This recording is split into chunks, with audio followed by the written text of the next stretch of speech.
Hello and welcome to the show with me, Gillian Gotzel. Today, my guest is Adam Bouktilda, who is the director of Demerch, which is an NFT concierge service platform. What an interesting concept. Welcome, Adam, to the show. Hey, Gillian. Thank you very much for having me. So NFTs are all the flavor of the month. What attracted you to NFTs? Well, so we got involved in the digital asset NFT space about 2 or 3 years ago. One of the things that really excites me about them, that kind of drew me to it, was just, I guess, how diverse it is. There's no one size fits all when it comes to NFTs. So it doesn't matter if you're a musician, if you're an artist, photographer, there's something that you can actually do. And I see it as a new business model for not only the entertainment industry, but also for businesses and brands as well. And why did you opt for like a concierge service? Is there a need for that, do you think? Yeah, well, I mean, with any new technology, you've seen it with the early days of social media as well. Sometimes people just need guidance. What's possible? Okay, if you have a musician who wants to release an album, you've got a photographer maybe with an old set of photos, they may not know the steps that it takes to actually get that out onto a blockchain. So what we do is we work with a number of different blockchains. We're very deeply embedded in the Wax ecosystem. And there's a whole host of reasons why we would use Wax, namely because it's actually possible to launch these higher volume collections and a way for people to build communities. So I think for me, that's one of the reasons why businesses, musicians, as I said, artists, they may not know how to traverse that world. So they can, like us, we can talk to them about what are the options, what's available, what's the sales structure, basically just kind of walk them through step by step.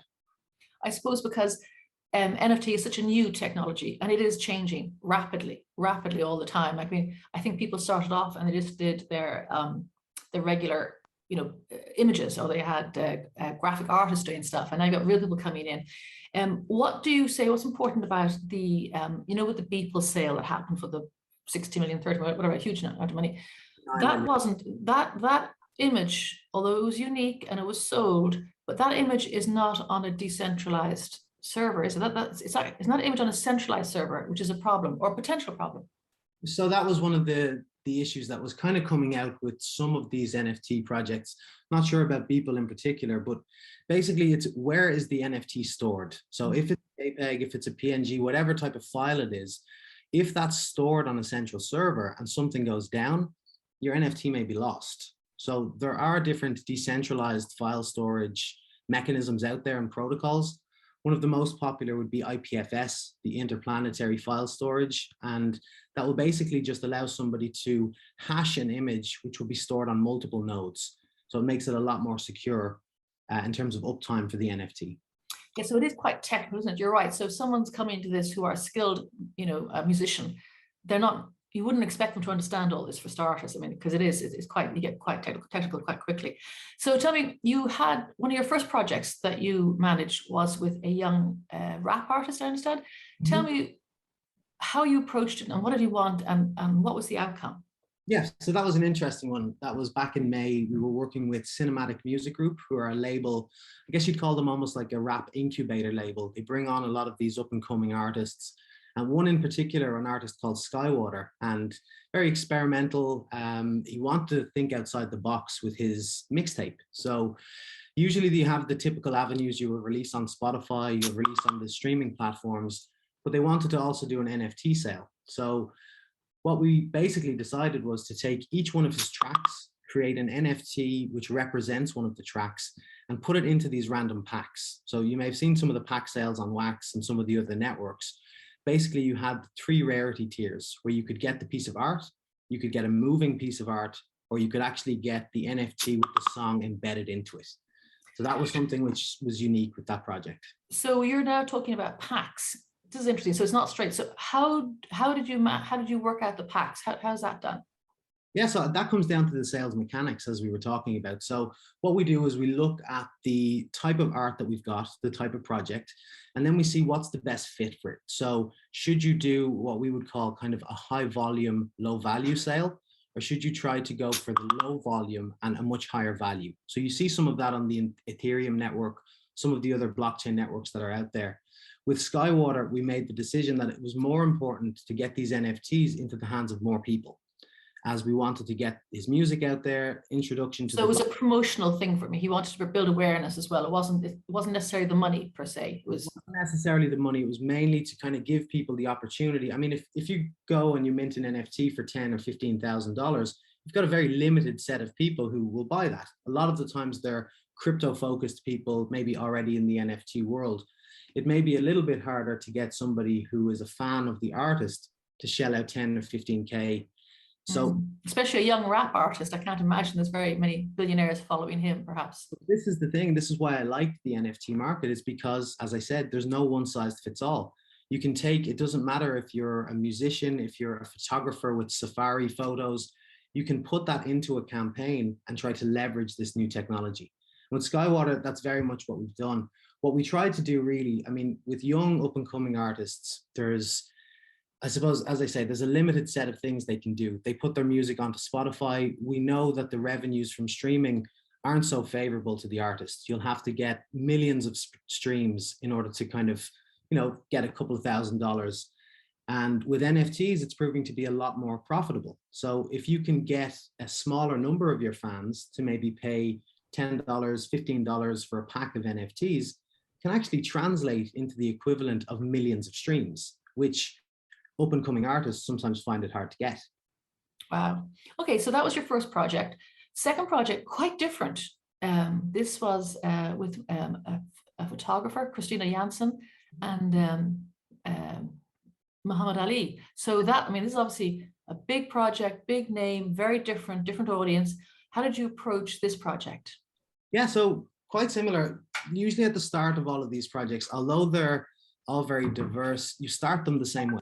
You analyze who's the audience that you want to target, what do you want to achieve with the set.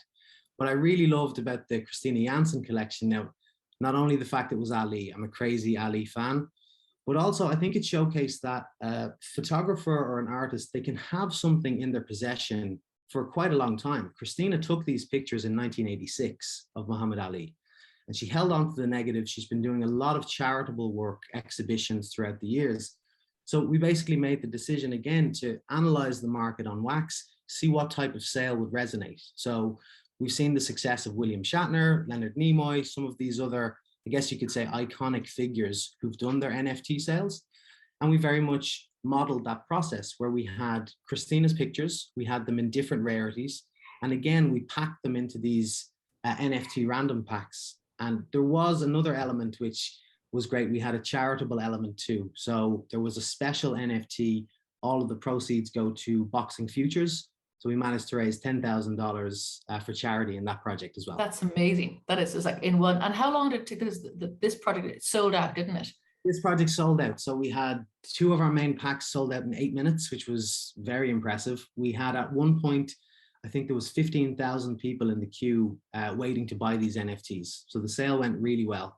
Our final pack then sold out just about 20 hours after the sale went live. So total of about $150,000 in revenue. So again, it showcases that for photographers, people who may be sitting on this work, you know, there are collectors out there that through this new medium, through this new technology, they may be able to leverage that and get involved. Okay, so the next project you're working on that's going to be coming very soon, this is quite a different one. So it's homegrown. And it's got story, lore, it's got lore and stuff. So, okay, NFTRIPPY, you're gonna have to explain this. This is not straightforward. NFTRIPPY, the wonderful world of mushrooms. So I guess before I say that, there's a whole host of what you'll see, I guess, with all of the projects that we run is they're all quite different, right? But they showcase, I suppose, a different, well, when you've got the Skywater project, which is a musician, and we're trying to prove the model there. You have Christina Janssen, who's the photographer. Now with NFTRIPPY, you've got a group of independent artists who really passionate about the NFT world. They actually want to build out a whole series, and the series tells a story. They've all got characters. The characters are different mushrooms in the series. So you're seeing a lot of projects are taking this approach. They're using, I guess you could say, almost like gamification. They're putting a theme around the story. I mean, you've seen what Writer have done with Crypto Finny, excellent project. We've been following that since the start. But basically, there's a whole lore beside the whole theme. So I didn't know a lot about this at first, but there are thousands of different types of mushrooms. So what the guys are doing is breaking up their series into a couple of releases. The first release, NFTRIPPY Series 1, will go live now in a couple of weeks. So the whole theme is you have to keep your eye on the socials, because you never know when these NFTs, these mushrooms, are going to fruit. Okay. So these are like guerrilla NFTs, guerrilla marketing. Kind of keep it in line with, if you go out foraging, if you go and look for mushrooms, you're not necessarily always going to find them. So the fruiting date will be announced, and we'll have a limited pack sale. And that very much just kicks off the series. So you'll have 7 mushrooms. They'll be in 3 different rarities. And we've got a crafting and burning mechanism, which we've worked with Facings to help us build. So it's actually kind of a game. You'll open up your packs. You won't get mushrooms. You'll actually get chemicals. These chemicals have to be combined to get your mushroom. And then you follow along the crafting to reach enlightenment. And that's the whole theme, is that you're helping Mushy, who's the mascot, reach enlightenment. So as you go through the different levels, you collect all of the mushrooms, there's special prizes all throughout. So what the artists have done in this one is they've actually created a 1-of-1 pair of shoes. So hand painted. These are really, really cool. And they'll be given out to people who hold the rarest NFTs and who also hold a ticket that will be in one of the packs. So these are physical items. These are physical items. Interesting. So it's a combination, isn't it, of, it's like with the Kings of Leon, when you bought their NFT, but you also got the vinyl as well. So it's clever use of just playing around with stuff. It's a lot of fun. So this is going to be happening in a couple of weeks' time. And then what are the plans going forward? I mean, there's this endless different variety of stuff coming down. Yeah, so that's the thing. We've got a whole host of opportunities we're screening at the moment. Obviously, with the Muhammad Ali, we're looking at different athletes. We're looking at different photographers to see what's possible in that space. With NFTRIPPY, this is very much just the beginning. So as I say, this is volume 1. The guys will be pushing that out now in a couple of weeks. But keep your eyes peeled, because they've got really big plans. As you've seen, certain projects are integrating with metaverses. You've got a lot of NFTs merging into games. And that's very much the theme which we'll be going for as well. So volume 1 is very much very cool art. It's educational and awareness about the mushroom. But then as it goes further, it's going to kind of tell a whole story, and it will be an adventure throughout the series.